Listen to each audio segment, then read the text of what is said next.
I said, I just There be he slipping is. away. There we go. Hey, Excellent. hey, hey. Let me put both of these in. Hello, hello. Thank you for joining us. Absolutely. Y'all can hear me, right? Yes, Yes. Okay, perfect. perfect. Excellent. Well, I will get started and do some intros. Oh, yeah. So, welcome everybody to another exciting episode of Sister Soul Sessions. We are in season 3, episode 16. I am your host, Brittany, and I am joined by my sister tonight. We only have one of them, our executive creative director, Brandy. She's here. We are missing Amanda tonight. And thank you guys for joining us for this exciting episode. We have a wonderful special guest, Mr. Rashad Schaffer, and he will be discussing with us a little bit about his business, life, faith, and passions. So, Rashad, if you'd like to go ahead and take it away and introduce yourself and tell us a little bit about yourself. Oh man. Don't mind if I do. So my name's Rashad. Do I gotta like name, age, all of that stuff? Like You want to give us your zodiac, all that? Yeah, Yeah. you can do all that. First try on it. I'm just kidding. I am 37. I have no kids. I live in California. I'm the middle of four. Sorry, four. And I'm including four, so I'm included in the four. So, Yeah. yeah, I am an entrepreneur. I work a job as well. Because ain't nothing wrong with that. Because I'm not trying to have all my money go out. You know what I'm saying? I need, Exactly. but I work at a after school program. I'm a site lead for an after school program. And I also, I'm an author. So I have a book. I'm working on my second book. Um, and I've been working in my profession with students for 10 years. So been working with students for 10 years. Previous experience, I was in retail for 15 years. I am a strong, avid sneakerhead. And so I'm in the process of rebuilding my shoe space. I had like 150 shoes, and then I've been moving.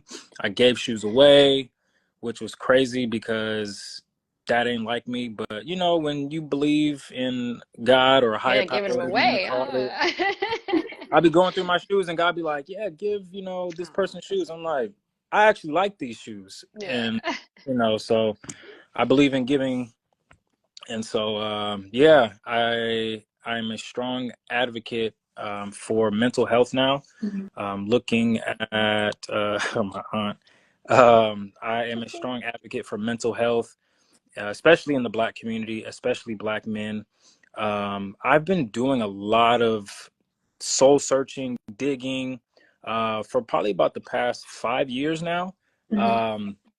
And especially working with high school students, it is insane the amount of pressure. Oh yeah, it is insane the amount of pressure that these individuals go through, and the people that they have to be or pretend to be, trying to be. And so dealing with that, I first approached it from like a hood mentality, like, oh, like, I got to be tough, and I got to be, a nigga. But it's like, how far is that going to get me, and how far is it going to get them? And so I had to start doing some digging, start doing some research. And yeah, I love where I'm at. I love what I do. And I tell people all the time, this wasn't something I woke up and was like, yeah, I want to work with kids. Absolutely not. That was not in my desire whatsoever. I genuinely wanted to be a manager at Foot Locker and sell shoes for the rest of my life. That was literally what and God awesome. flipped it upside down. And it wasn't what I wanted, but I love what I do. And I love seeing the impact in students coming back 5-10 years later, and their life is completely different. And so, yeah, that's somewhat of an intro. I mean, Thank of you. y'all can ask me whatever. Thank you. Yeah, I'm an open book, so there's nothing that I would not answer. I'm not ashamed of anything I've ever done and or doing. So. Excellent. Thank you so much for that. And with that, you said a few things. You've been working with kids for about 10 years. and you're a strong advocate for, our community, especially for Black men. What kind of inspired that? Was it something in your own childhood or your upbringing that made you, kind of lean into that and actually pour into that, a little more? Yeah, it had nothing to do with my Right. childhood. It first started when I wanted to be better than my father. My dad was not in my life the majority of my life growing up. I would probably say he was consistent maybe for about 2 years. So I found my dad at 11, and then 2 years we fell off. He was an alcoholic, smoked, and so that relationship kind of fell off. Not kind of, it did fall off. And so he passed away when I was 19, and from that I held a lot of anger in my heart towards him because he was raising kids that weren't his, yet I'm over here, you're not paying child support, etc. And so I was upset, I was frustrated, I was angry, I was hurt, all of the above. And so my desire to be better wasn't necessarily because I wanted to be better. It was to be better, and it was from an unhealthy place. And so I had to do a lot of praying. I had to do a lot of, which is interesting because I didn't begin the healing journey. I'm 37. I didn't begin the healing journey until about 3 years ago. Wow. And so, and the reason for that, my previous job working with students, they said, you will never, or you can't expect students to go where you haven't been. And so I could never tell a student, oh, you got to do this and you got to heal and you got to forgive and and I'm over here harboring hate, whatever, unforgiveness in my heart towards whoever. And so it took a lot of going there with certain situations and putting myself in the hot seat. And so, and it took some tears. I hate crying because, the stigma of like, oh, men don't cry, especially Black men, or it's a sign of weakness. And so I fought tears for years because it wasn't something that I saw unless it was from a woman. And so I had to unlearn so much. And so it was yeah, 3 years ago when I was just like, you know what, let me stop holding myself back and see where this can actually go. And when I stopped holding myself back, I don't know what that, when I was no longer holding myself back, that's not only that I see the transformation in myself, but what I said was landing with students because I believe what I was saying. When it's easy to hear the fake in somebody when they're not forgiving. Oh, you got to forgive. And it's like, but don't you hate that person, or did you not, and so kids will to live what you teach. Yeah. Absolutely. And so, and when that happened, doors started to open, opportunities, spaces began to open up because I was able to speak from a healed perspective versus, oh, I'm still on this journey. And it's like, oh, okay. So So we're doing the why am I same thing. Yeah. right? Like, so, and so, yeah, that's how it started. And that is, it started 3 years ago, and I've been doing it ever since. Now, I know your faith plays a big role in that healing process and the things that you do and some of the groups that you have. Was that something that was always instilled in you? Were you always like a praying kid? Like, I remember in high school, I went my whole junior year and I was like, I'm not listening to secular music. And like, I had a whole, I went through those stages, type of Oh thing. yeah. Was that something that because I see aunties in here, prophetess, see you, auntie. I see that that's a part of your, I see that that's a part of your background. Was that something you always leaned into and something that you developed, or? I would say always is a strong word, because when people say, yeah, I always, it was like that to me, when you say always, that's an everyday thing. It was not. I was born in church. I was raised in church, but I leaned on my mom's faith. I saw what God did through her, and it took me, I would probably say I was about 24, 25, and it was time for me to stand on my own faith. It was time for me to stand on what God was trying to do through me. And so before that, I mean, I was cutting up. I was, as some others would say, church, like I was acting like the devil on Saturday and acting like a saint on Sunday. Like that was, whether it's listening to secular music or whether it's going to the club, whether it's smoking, drinking, like I've done all of that. And so that was the lifestyle. And it was always something I knew not to go too far because like I would get like wasted, right? And I would be up at 7 a.m. for church because my body just knew, like, I don't care what you drank. Don't play yet. And so for me, it was just like, okay, because in the Bible, it talks about like training up a child in the way they go, and when they're older, they won't depart. I feel like a lot of parents get discouraged because, oh, my child's 10 and he's not serving, or my child's 12 and he doesn't feel like going to church. You just keep not forcing them. They return to it, yes. They'll eventually, something's going to happen, and they're going to be like, dang, I remember my mom said that. Dang, I remember when, grandma used to take us. And it doesn't even necessarily have to be church related. It could be just positive. Again, I've had students that come back, man, Mr. Rashad, I remember what you told me 5 years ago about this, that, and the third. I'll be like, dang, I said that. But they remember because it's a seed planted. And so, yeah, it took me a while to get it.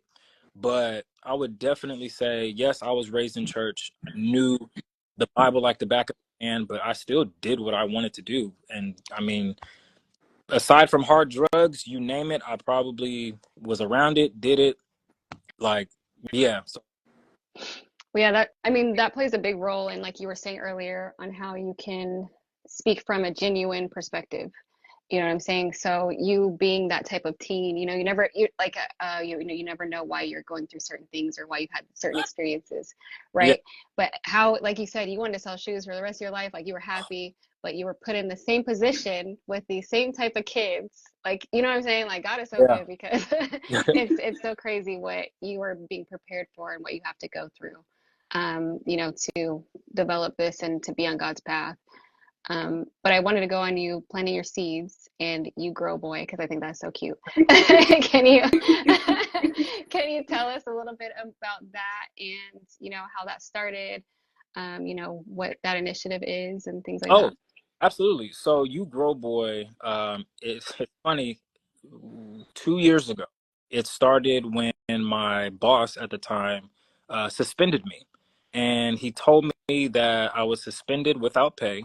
The reason was insane. It was very stupid, but he suspended me, and it was like 5 days without pay. Mind you, I'm on my own.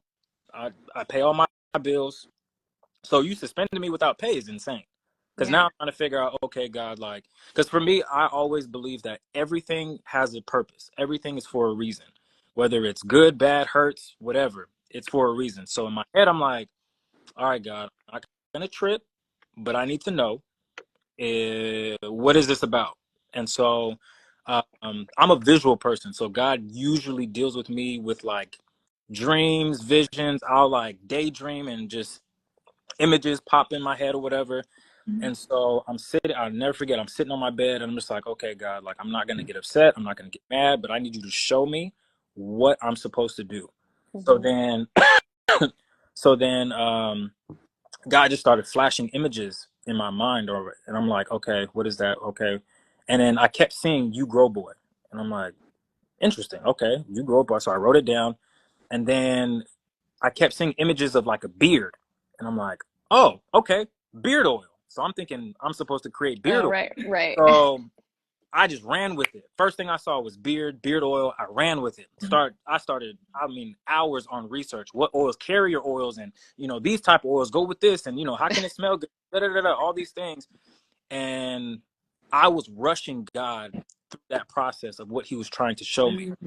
Fast forward a couple of months later, I get suspended again. Oh, no, we get laid off. We got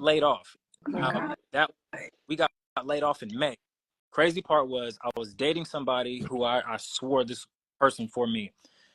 We broke up in the week before my birthday, which is in May. We broke up the week before my birthday. I got suspended the week of my birthday.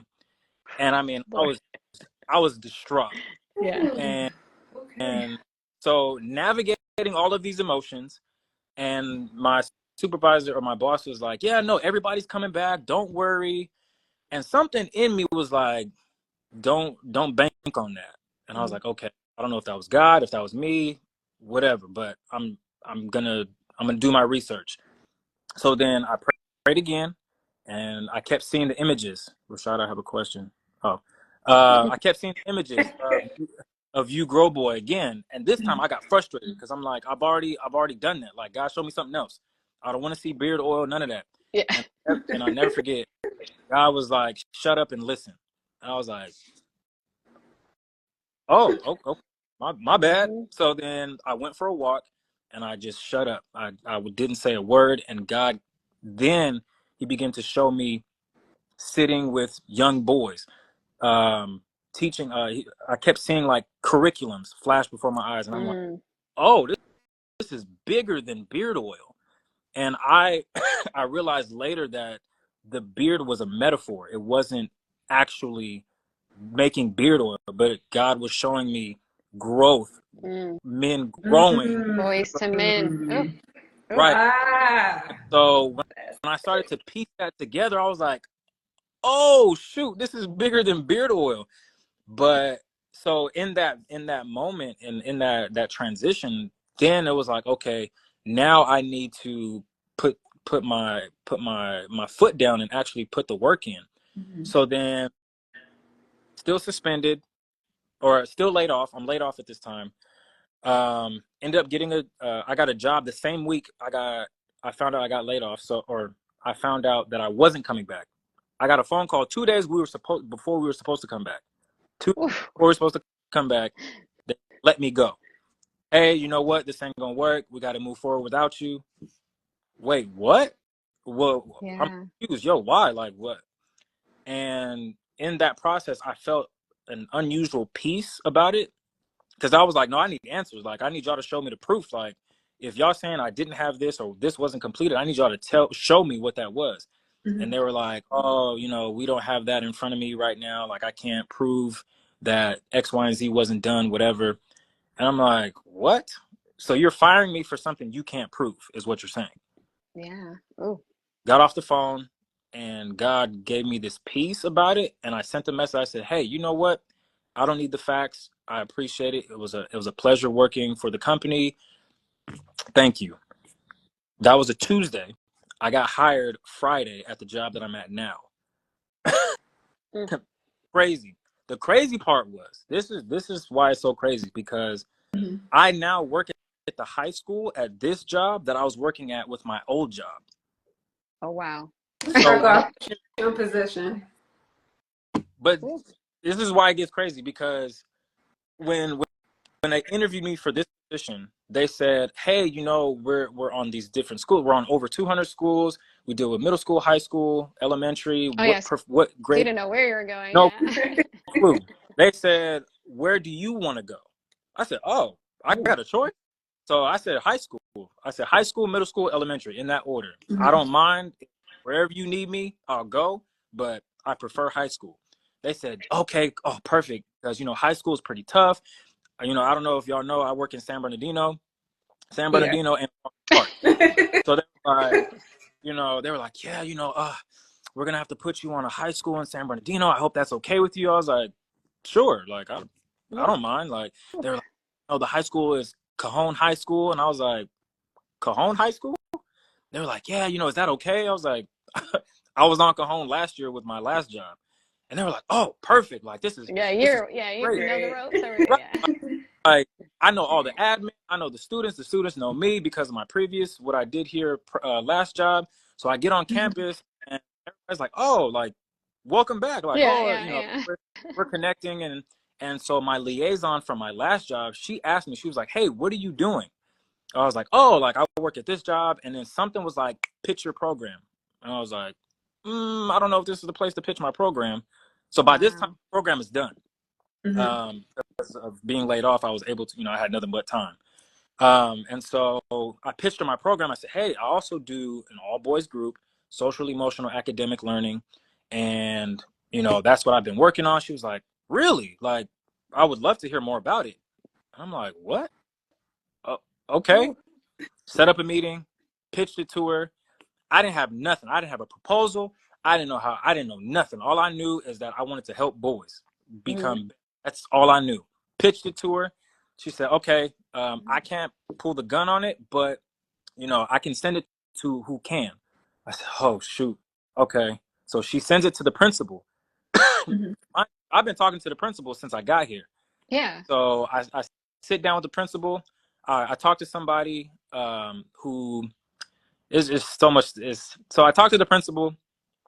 A week prior, I talked to somebody who's an English major, and she was like, hey, if you need anything from me, I got you. I love what you do, but anything I could do to help. I said, I need a proposal. Right. And she, oh, say less. I said, how much is it for a proposal? She said, because I believe in you, don't worry about it. Wow. I said, Oh, get God. the proposal done. Get the proposal done. I'm sitting in front of the principal. He flips the first page. Mind you, it's like 10, 15 pages. He flips the page and looks at me. He says, so why do you want to do this? I'm thinking the proposal's in front of you. Like, no, I prepared this. So I spoke from the heart. And so I told him, like, this is what I want to do. This is why I want to do it. And he was like, I'm sold. Like, I don't need to see nothing else. Like, my wife tells me I'm a good judgment of character. I was raised in San Bernardino. I went to Cajon, and I see how you interact with these boys, and I believe in you. So whatever you want to do, just, how can I support you? The only thing was, he said, we've already allocated our funds for the year. They do it at the beginning of the year. And so, like, willing to do it for free. I don't want you to, but if you want to, you're more than welcome to. You can start whenever you want. And I was like, wow. So I started like the next week. And so I collect the data. I do a pre and post test. Right now I'm doing a 10-week curriculum as a beta test. Once we lock in, once I sign a contract, then I have a 36-week program, which is all school year long program for the boys. We meet once a week, and we cover everything. We talk about family, we talk about friends, we talk about discipline, we talk about managing your emotions, conflict resolution, internal and external health. So what are you doing internally that can benefit you externally, and vice versa? What are you doing on the outside that will help you internally? And we talk about the importance of being a leader, mentorship. We talk about all of that stuff in the program. And so right now I'm on, tomorrow is week 9. So I have one more week. And what's amazing is I started with 24 kids, dropped down to about 10, maybe 8 consistently. But out of those 8, I have two of the boys in there have gotten their grades up since being in the program. And so their grades have gone up. Some of the kids have been going to class more. And just making my presence known on campus has been my biggest thing with these students, because what I've learned is that I can't tell a student what to do if I don't have a relationship with that student. If I'm not being a student.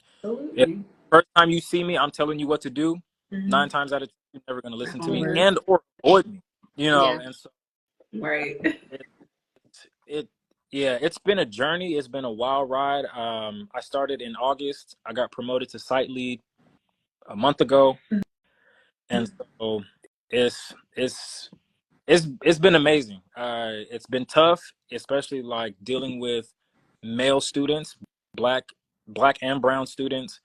If I could just have a 10-story house and house all these kids, I would, because there's not enough time in a day to meet the needs of every student. And so I do the best I can with what I got. I'm intentional with every student. They have my undivided attention every time. And the biggest thing for me is I've always wanted to be to this generation what I didn't have when I was growing up. Yeah.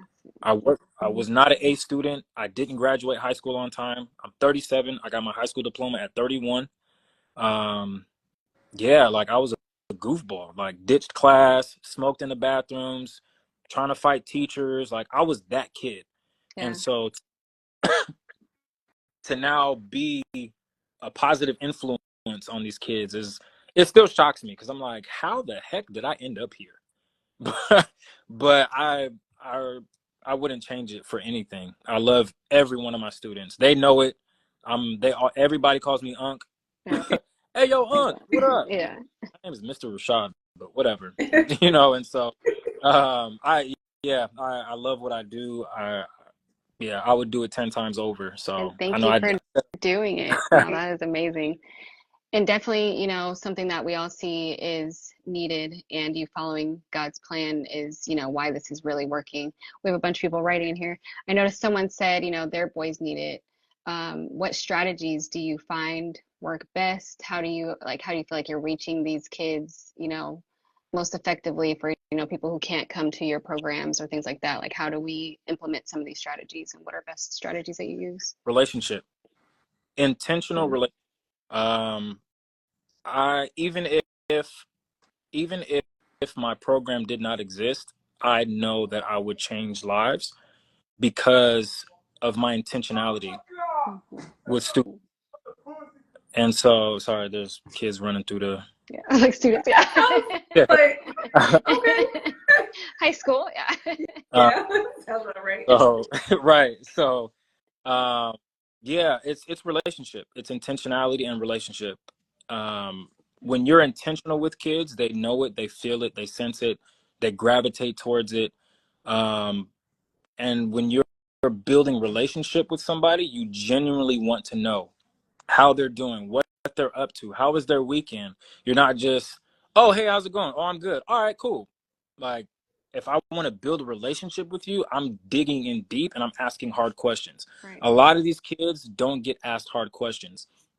And for example, last week we were talking about leadership, and I asked the kids, I said, hey, like, how do you know you're a leader in your group?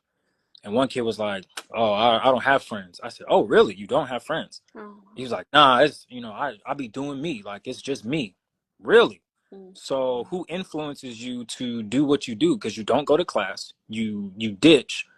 So you do that all by yourself? Or do you have a group of friends that influence you?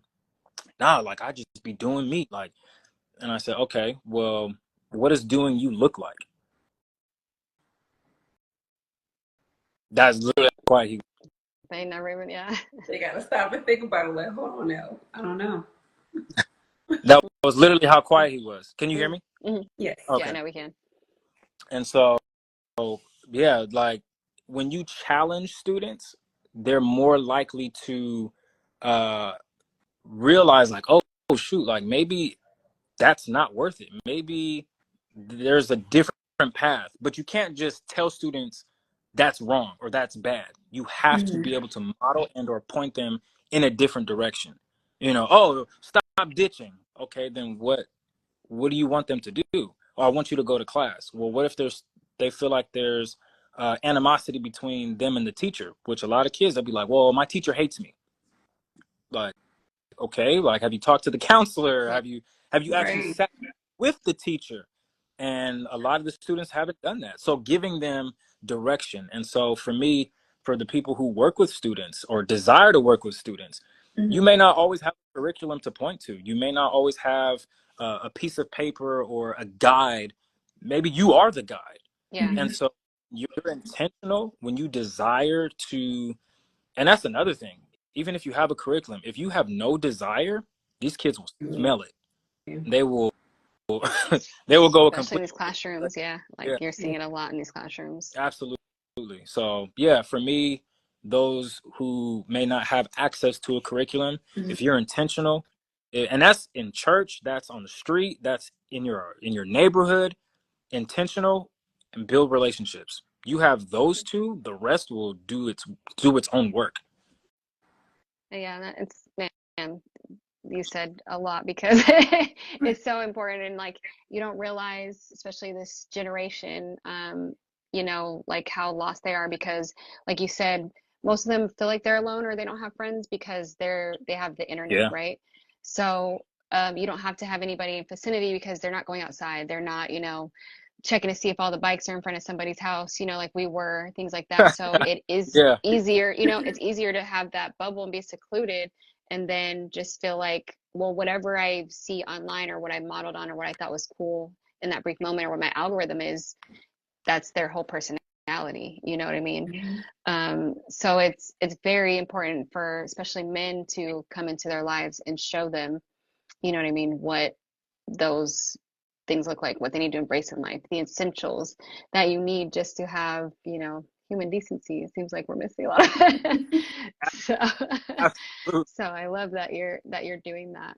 But with, you know, you doing that, you're being an educator, you know, you're giving speeches, you're helping students all the time. How do you stay grounded and, you know, stay in your professionalism? Because I know that's a hard thing to break into when you just want to save the world and it's emotional and you're a professional. So like how do you, you know, stay grounded and balance that? Ooh, that's honestly a struggle of mine, because I felt like for so long I had to be strong, and I felt like if I stopped or if I rested, I would miss something. Mm, But I realized, and I'm still realizing, that it's going to kill me if I don't rest. Literally, it will, because when you take on the emotional stress of students, it will physically manifest yep. in you. And I think a lot of people don't understand that. And so I've been trying to be more intentional. So like next week, I'm going to San Diego, get a hotel by the beach for like 3-4 days, and just relax. Like Mm-hmm. I'm doing my best to do better at unplugging and just Perfect. investing. So my goal is to once a month or once every other month to do something that, whether it's a massage, whether it's a spa, a manicure, pedicure, a facial, I don't know, something that can relieve the physical stress from my body. Because some days I just be at home and I'm like, I don't want to do nothing. Like Mm-hmm. but I can feel it in my body.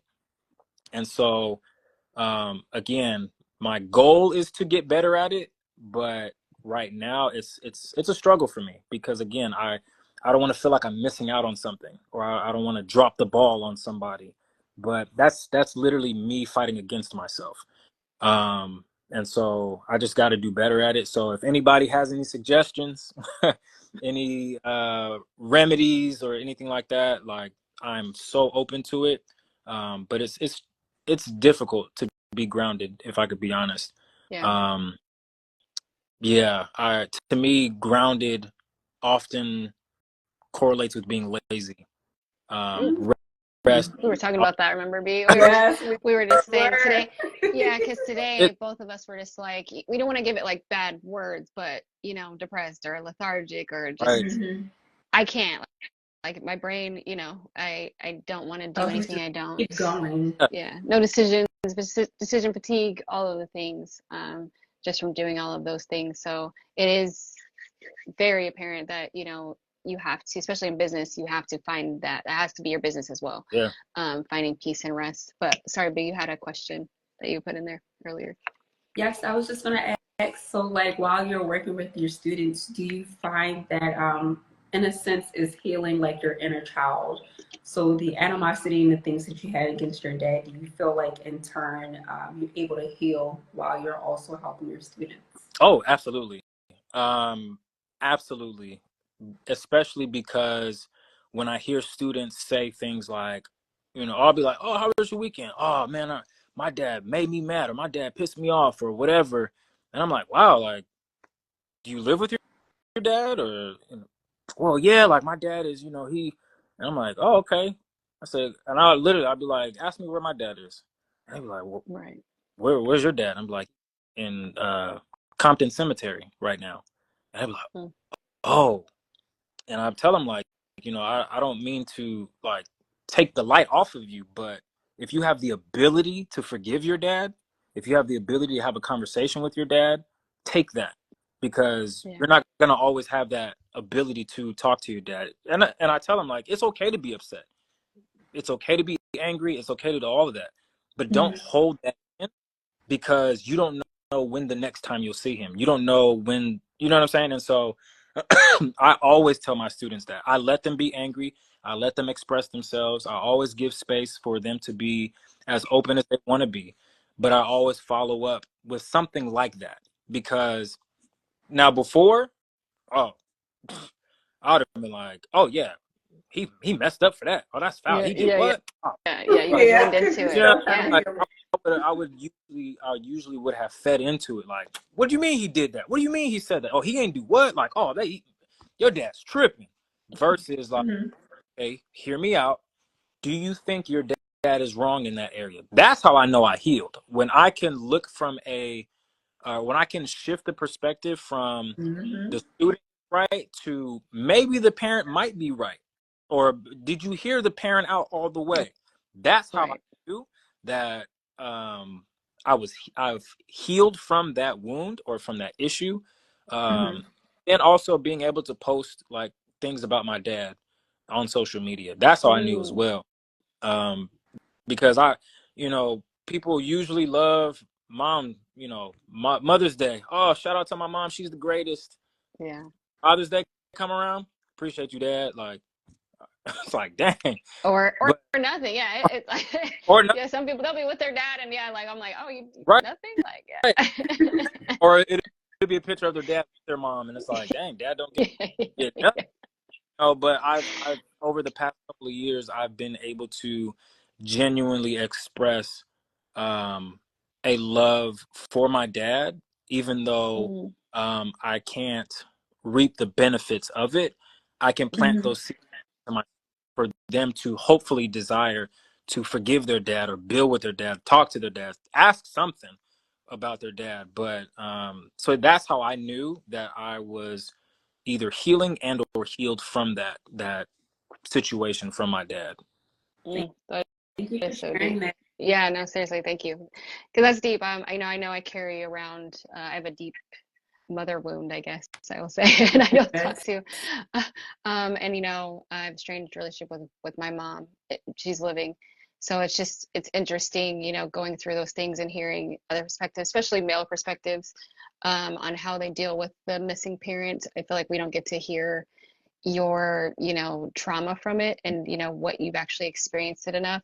So like it is, when you were saying it a couple of times, I'm like, yeah, like I could see, like, if I had someone, like, especially at those ages, because that's where it really started, and I didn't have anyone to turn to even really understand that, especially on the mother Mm, side, and me being like the daughter of, you know what I mean. yeah, So like when you're a black male and you're just told to be a certain way, I feel like that's how you're brought up a lot of times. We don't even hear that conversation. Yep. It's oh, just we just know that, oh, dad wasn't there. That's the right. story, and you just Yep. move on. So how do you feel like, really making that connection and forgiving your dad? Like, how do you feel like you got there? And then how important is that when you're teaching, students? Yeah, I feel like I got there from talking about it. The Mm-hmm. worst thing I've learned that I can do is never talk about it.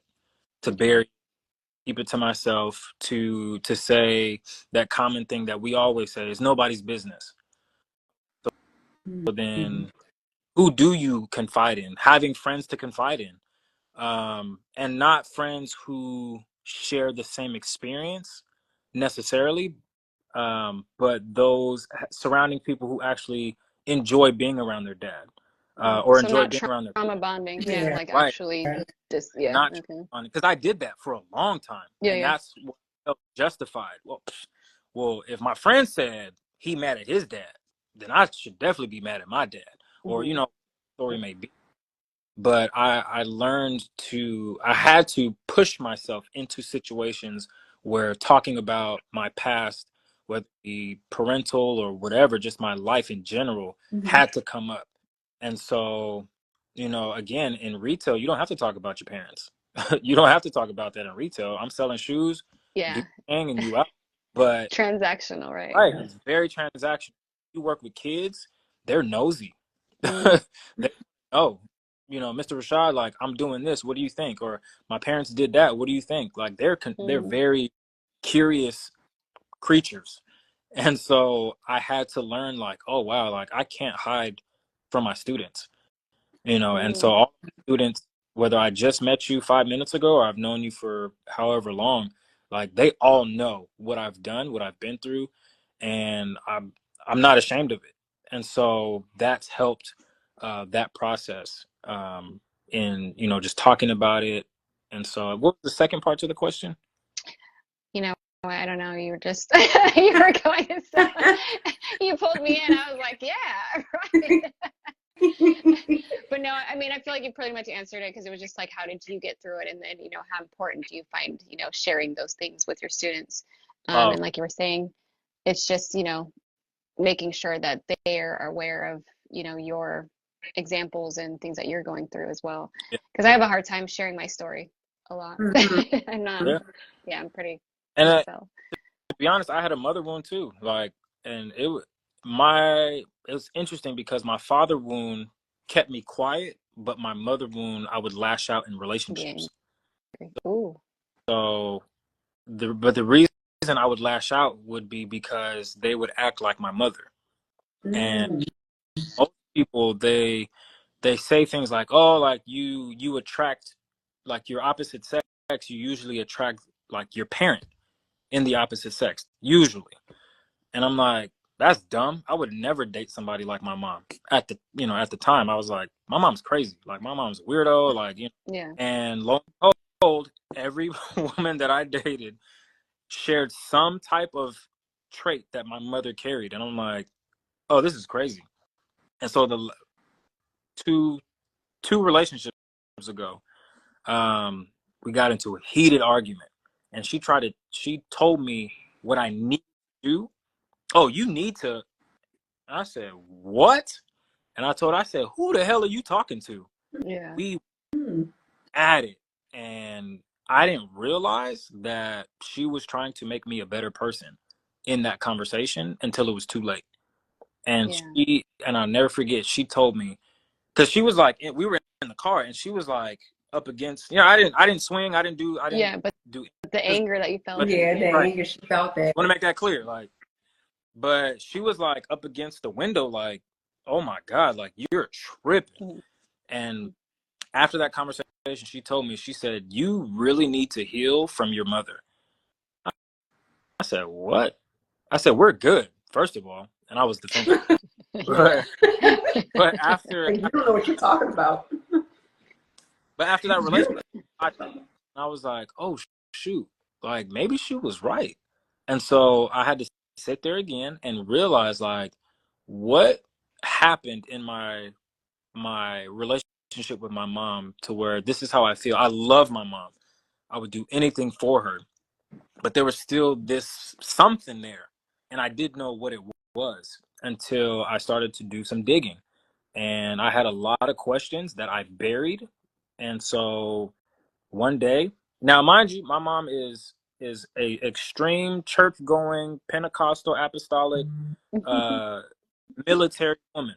My mom served in the military for 25 years. Oh, so yeah, she's yeah, that's why you felt that way. Okay. So, approaching her, you're not just gonna tell her we need to talk. Like, gonna fly. And so I literally had to figure out, how do I have a conversation with my mom that, one, I'm heard, but also I'm not disrespectful. And we literally had like a 3-hour conversation about what we did, what we didn't do, couldn't do, because there was a lot of stuff we couldn't do, and it was because she was a single mother. So the biggest part was, my mom never put us in sports. Me and my brother never put us in sports. And we held some level of resentment, because I'm like, you're just trying to keep us from being great. And when I finally had that conversation, she was like, no, like I was scared that as a single mother working 2 jobs, that somebody would take advantage of you as a Black man. You would be either kidnapped or taken advantage of in some type of way. And I feared influenced, right. Influenced. And so it was like, oh, now part of it, I was, a bad kid, but her reason was that she was afraid that I would be, whether it be sexually taken advantage of or whatever, that was one of her biggest. And so that kept us from playing in sports. And I was like, whoa, that was an eye opener for me, because I never thought about it like that. I just thought she was being, you know, negative, or, you know, just being whatever. And I was like, oh, that changed my complete perspective, because especially when kids nowadays be getting kidnapped, and it was their coach or their I find mentor. so, oh yeah. Right. And it's like, oh, what? Now, in the 90s, that was heavy. Yeah. A lot of, Yeah. you know what I'm saying? So, Anyone that we knew who did gymnastics, when it came out, yeah, I was like, well, dang, I'm glad, you know, it's stuff like that. Yeah, like it was. exactly. I used to want to be an actor and get into like modeling, and that was a huge thing too. And so that was one of the biggest things. So, yeah, so that helped me heal from my mother wound, by asking all the questions that I never got to ask as a kid. One, because I probably wasn't mature enough to handle that answer. And so, yeah, that was a game changer for me. So, yeah. So I strongly encourage anybody. Yeah, I'm so glad you got to have that. Kids don't understand that. Like, you know, we don't know what it's like to be grown, first of all, Oh, and to be, you know, so single bad parent. until Yeah. When they say you'll know when you're older. Whoa, baby, do I know?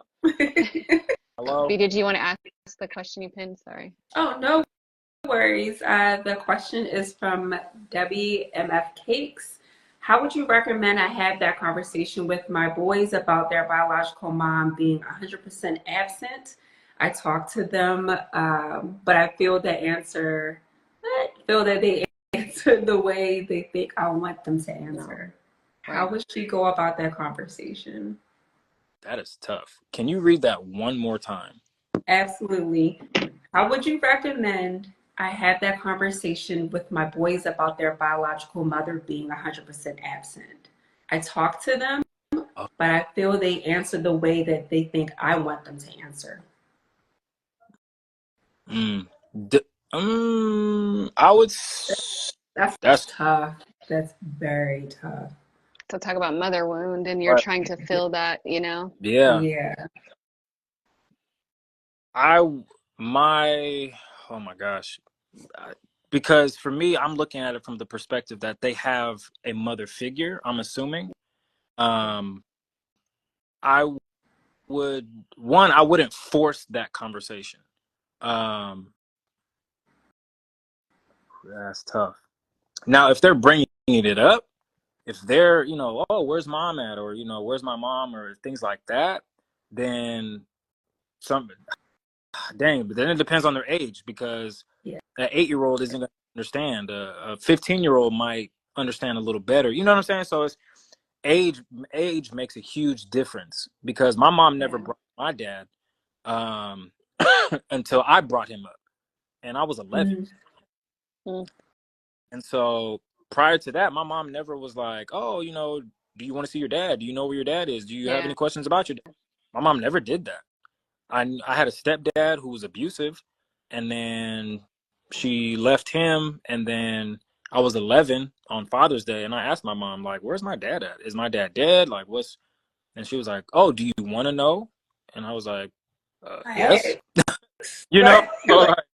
So, but I opened the door for that. Sometimes I feel a lot of parents, whether it be step or whatever, they're forcing the conversation. Hey, let me tell you about... And it's like, are they even concerned about that? Is that something on their mind? Maybe creating space for them to just talk. Hey, like, what's on your mind? Like, what's going on? And see where the conversation may go. Versus just like, hey, let me tell you about your mama. Or, hey, let me tell you about your dad. Like, no, like, hey, do you have any, you know, how was your week? Oh, my week was this, that, and the third. Okay, like, what do you say would trigger that, you being upset? Okay, like, your friends, like, oh, how do you know, like, let the conversation genuinely flow, versus you're trying to talk to get something out of them. Because then kids are going to get defensive. Yeah. Why you asking? That's the thing. Yeah, right. Yes. And everything you ask is stupid and all. Yeah, like. Oh man, like, yeah. But if you genuinely, I believe, if you navigate the conversation where they're doing the most talking, then hopefully they're going to say things that could be like, oh, and life coaches do well with this because, for example, they'll say things like, you know, give me a time where you had a rough moment in your life. Oh man, you know, a rough moment in my life was my childhood. Like, I really couldn't stand my dad. Hey, I noticed you said you couldn't stand your dad. What was something that your dad did that you couldn't stand? Oh man, like, you know, and it'll go from there. Asking open-ended questions, you know, or asking questions that don't give a yes or no answer. Those Right. are the type of conversations where it'll open and or create a safe space. Because again, if you just like, where your daddy at, where your mom at, or you want to know about your mom, like, Right. huh? Or those side comments that you hear some parents, like they just mention them, but in like, you know, passing or something bad or negative. You're Right, like, we haven't even talked about this person for you to just throw it at me, you know? right. Like, where did this come So, from? Like, stuff yeah. like that. I would say that's how I would approach it. Create a safe space and let them bring it up. Would be my overall answer to that question. Thank you. And Debbie, if you are still in the comment section, definitely, hopefully that helped. Hopefully that gave you some guidance as to how to handle your situation next time you do speak with your boys. And then we have someone asking, well, I won't curse, but is there a way to make an appointment with you and can you send me your rates? Oh, So people want you to talk to their boys. So we're going to put all that in a second and make sure we pinned. all right. Yeah, I mean, this is great. Like I said, we don't have many, you know, avenues for our young boys to be speaking. You know, we're seeing all over social media too, like, you know, the YNS is everywhere and, you know, they shoot up. But, you know, so to know that there is someone who's, you know, advocating for just, you know, being a man, Yeah. following God, following what a godly man looks like, we're definitely missing that. So we're going to make sure that we pin everything on there. Now, I want to give time for this question because I definitely want to know your answer. Yep. We always ask this at the Oh, end. oh, I don't know what it is. So, yeah, You'll if be you were fine. to give, yeah, if you were to give the title to your memoir of your journey in life so far, what would be the title and why? And as you contemplate that, B is going to be making sure that she puts in how to reach you and everything and pinning it to our chat so that everyone can reach you on your social media pages and make sure. And you guys can visit him at church. We're going to put everything because we want to get you guys there. Right. Because he'd be doing his thing everywhere. So we'll make sure to place where you can reach him, inquire about services, and just, you know, time for mentorship and things like that. And whenever you are ready to answer, please feel free. I would say the title would be, and this is a quote I usually say to people, is you can't change the world from yeah, you can't change the world from the grave. That would probably be mine because I struggle with procrastination. I struggle with people pleasing. I struggle with sometimes being depressed and not motivated to do certain. However, I can't I can't know all of what I'm supposed to know and take that to the grave with me. I can't say, "Oh, I want to change the world. I want to be a world changer. I want to do all these great things," and die with all of that still in me. And so that to me is always something that has kept me going. All right, Rashad, you can't change the world from the grave. You can't change the world from the grave. And so that always kept me going. Aside from my students, because as much as I love my students, I'll be tapped. But that, all right, keep going. It's Monday. Come on, let's go. Don't call off. You know, and so you can't change the world from the grave would be probably the title of mine. So Beautiful. Yes, I love that because we do, you know, acquire all of this knowledge and all of these experiences. And like you said, it's to leave legacy, to teach others, you know, around you and things like that. So yeah, taking that to your grave. won't enrich the world. So I absolutely love that. Thank you for sharing. Absolutely. And as we wrap up, I just want to make sure that we are letting everyone know how to reach you and how to inquire about services. So if you would just kind of give your outro, let everyone know how we can get in touch. Yeah, I appreciate this entire segment. It was amazing reaching me either social media or Instagram, E5 Man of God, or E5 The Movement. Those are the two places, yeah, that I can be reached. And even, well, that's a different conversation. But yeah, E5 The Movement is my website. You can book me, all the questions, merch on my website. So like my Man of God hoodie is on my website, sweatpants, and then DM me. One of my biggest icks is that people assume that a blue check and 17K followers makes me stuck up, and I respond to every single message. Yes, and it was fast. I was very shocked. Right. Yeah. He does. And I was shocked. I was like, oh, he got into it.